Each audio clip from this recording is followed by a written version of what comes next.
let's look forward, should we? Because it is a new year. So hopefully it's not going to be the same gloomy prognosis that dominated 2022. Let's hope not. Keep our fingers crossed.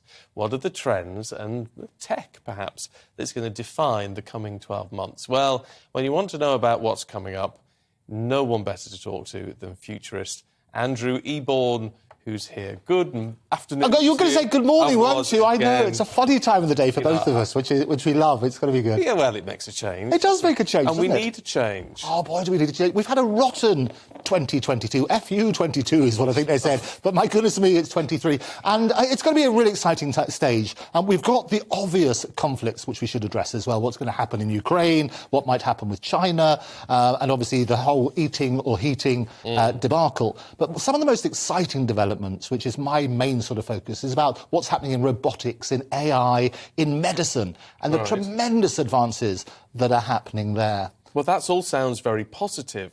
So what are we going to see? Well, where do you want to start? Should we start with the war in Ukraine? Well, we better had, because obviously because that is influencing pretty much everything. Yeah, and basically, as I predicted, actually, and with you, they were talking about the timing of when Putin was going to invade. It was a surprise to nobody. What people were questioning is when they were going to do it. And what I was saying is that it won't happen until after the Beijing Olympics, because he obviously didn't want to upset China. So the Beijing Olympics finished on the 20th of February, and he invaded on the 24th of February.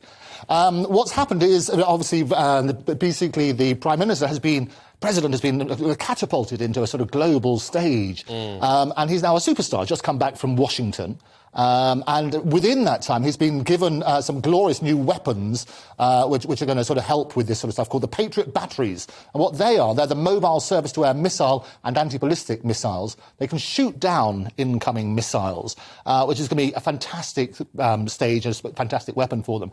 The trouble is, they were not going to be available immediately, and these things take training.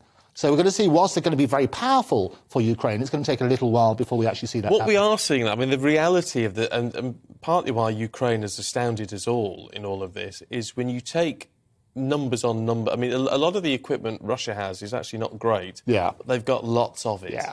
And the numbers on numbers, you would have expected, at least the rest of us would, I don't know about you, Andrew, but you would have almost expected this to have been a walkover for Russia. No. And we're almost 12 months in. Yeah. Is there any sign that this could now be coming to an end? Well, sadly not, and I'll tell you why. Putin's a very proud man. Lots of people in the public stage are very proud. It's humiliating for him that it's gone on so long. It was a surprise, I think, to virtually everybody that Ukraine would hold on for so long. And the world is basically supporting in every possible way and saying, look, this must not finish. The trouble with that, it means that it's going to keep on going, I think, for a little while longer. There's a couple of strategic things that they can do. Obviously, Putin's got the partial mobilisation, which is deeply unpopular, with 200,000 people predicted by the spring to be mobilised in Russia to fight against it. But what's also going to happen is there's the land bridge, which is connecting Crimea. And I think that's an obvious target for Ukraine to basically take out. Because if they can stop that, then strategically they can stop some of the weapons. Well, there was an attack on that bridge, wasn't there? Yeah, and there will be further attacks, and I think that absolutely. Because that's the key, it's the artery, if you like, to the heart of the war. But it's tragic, and I think it's actually tragic on both sides, which we don't talk enough about. Ukrainians don't want it. I can guarantee, actually, most Russians don't want it either. And I speak to people on both sides, and they're devastated. People don't want war, especially on the current side. So I think it's very sad. I do think, I hope that peace will be eventually negotiated, but Ukraine don't want to give in. They don't want to give up their territory on that sort of basis. And Russia don't want to be humiliated. So I think it's going to carry on for a little while. OK, well, on the basis that it goes on and has the continuing economic impact that it's having, where does that leave us in the UK? Well, the economy is stinking at the moment, isn't it? You've got the cost of eating versus heating. Interest rates have crippled lots of people with mortgages. So we're going to have more pain on that sort of stuff. More people are going to be pushed into higher tax brackets. So more of your disposable income will basically... That's a stealth tax. Yeah, it is. They've not changed change the boundary. Yeah, and I think also what's happened is the narrative. I can tell you what we also look at is the narrative. So I work with companies to basically predict how the future is going to pan out. And that's both on a political, economic, but also a technology side. And we always say that if you fail to prepare, you prepare to fail. Yeah. So it's understanding what might happen that does it. So interest rates, you know, it's going to be a bit of a nightmare. The pound took a pounding this year, went down to $1.04, the lowest it's been forever. If you remember at one stage, it was $2 not so long ago. I do think that's going to recover, and I think that's going to be helpful. But interest rates and people's mortgages in particular are going to be very, very tricky. So people are going to be looking at shifting around with their mortgages. In terms of interest rates, though, because what the problem with that is, and it is biting a lot of people, but these are interest rates which are actually historically normal, rather than absolutely. historically. Yeah. So can we expect them? We can't really expect them to drop down to these abnormally low levels. Yeah, I think you're right, Stephen. And what happens, I always say that the reason history repeats itself, which everybody says, is because people don't learn the lessons from history. So if you look at what is historically normal and you plan, so rather than rushing out and buying property and getting a mortgage at a very comfortable rate, the difficulty is now, as you say, it's going back to what used to be the norm. And I think you need to look at that sort of side. But there's going to be there's going to be more pain before there is gain. What about inflation? Because there's been if you hear from sort of government analysts on the side saying, we expect inflation to start to drop, within the first 6 months or what have you. Yeah. Any chance of that? Well, I do think by the end of the year, and to be optimistic, there will be the green shoots of recovery. Right. There are lots of issues to be dealt with, not least, as I say, the war in Ukraine, and you've got, obviously, the other strikes need to be dealt with, and the cost of living, whilst people are negotiating for higher wages. That's an ever-ending cycle. Because, obviously, where do you find the money? There is no magic money tree, or now no magic wand, I think they're saying, aren't they? Change the metaphor, because it sounds a different story. But it is actually the same story. And so we do need to look at both sides. I say in the negotiations, and barristers, I'm a barrister, as you know, they went on strike as well, the criminal barristers, because crime didn't pay. And I think shining a spotlight on the younger people starting in the profession.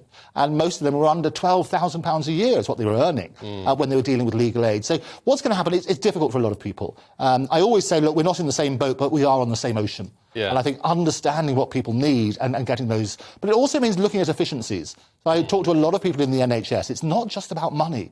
There's a lot of inefficiency in the NHS. Well, that does need to be addressed. Look, can we talk tech? Oh, let's talk tech, because that's the bit that excites me. Well, and you should be excited, because whilst all the doom and gloom has been populating the front pages, there have been seismic advances in tech and in medicine. We've discovered 100% of the sequencing of the human genome. Right. And what that means, the human genome is basically the DNA, our DNA. And we can now analyse how to cure diseases. So we're going to see tremendous advances in medicine. You might recall that there was a pig heart was transplanted during the year.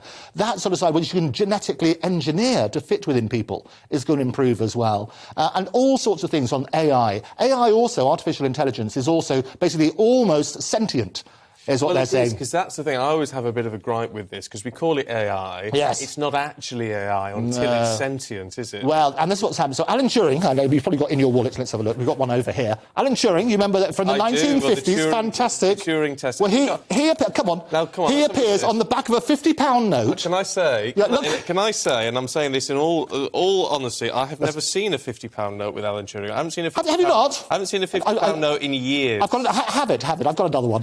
I've got a printing press at home. It's got to be good. No, good old Alan Turing, Bletchley. But do you remember Bletchley? And he was the differently wired brain because he had autism. But he cracked the Enigma code. You're delighted with your far more excited by the money. Yeah. He cracked the Enigma code. But what he also said, he devised what's called the imitation game. Yeah. And the imitation game is where you can determine whether computers are sentient by basically setting them a test. If you can fool the general public into thinking that they're talking to a real person, then that's beaten the imitation game. There's a great movie about that sort of side as well. Is, yeah. So it's going to happen, I can predict. And Stephen Hawking, he warned about this. He talked about this being the biggest opportunity, but also the biggest existential threat. Well, there is to not want to be too gloomy about it, because I love all tech and robots and all the thought of all of this. The problem is, if you get something which is independently sentient and intelligent, that can learn at a much, much, much faster rate than a human being, within a matter of months, they would overtake us. Well, and that's the rise of the machine. And, Well, and the science fiction can become science fact. And you're seeing lots of that happening. And there needs to be a stop mechanism. I've spoken about it on this very desk with other people about the stop mechanism. Because at the moment, AI might misunderstand what's going on. If you tell simple AI like Alexa, you turn on, switch on GBNews, it will switch it on. It's a very simple instruction. As soon as it starts thinking for itself, it can get it wrong. For example, you say, save humanity. Well, one way of saving humanity is to wipe it out. Yeah. So you save it from itself, it's not going to suffer, end suffering. Works on that sort of basis. So there needs to be a stop mechanism. We need to be able to control that.